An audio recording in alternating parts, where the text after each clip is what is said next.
మన గురించి తెలియక కొంతమంది మనల్ని ద్వేషిస్తారట. అలాగే మన గురించి తెలియక కొంతమందిని మనల్ని ప్రేమిస్తారట. కొంతమంది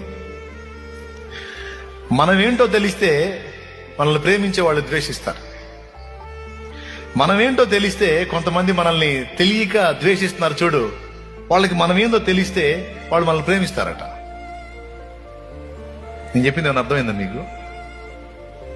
కొంతమంది తెలియక మనమేంటో తెలియక ద్వేషిస్తారు, కొంతమంది మనమేంటో తెలియక ప్రేమిస్తారు.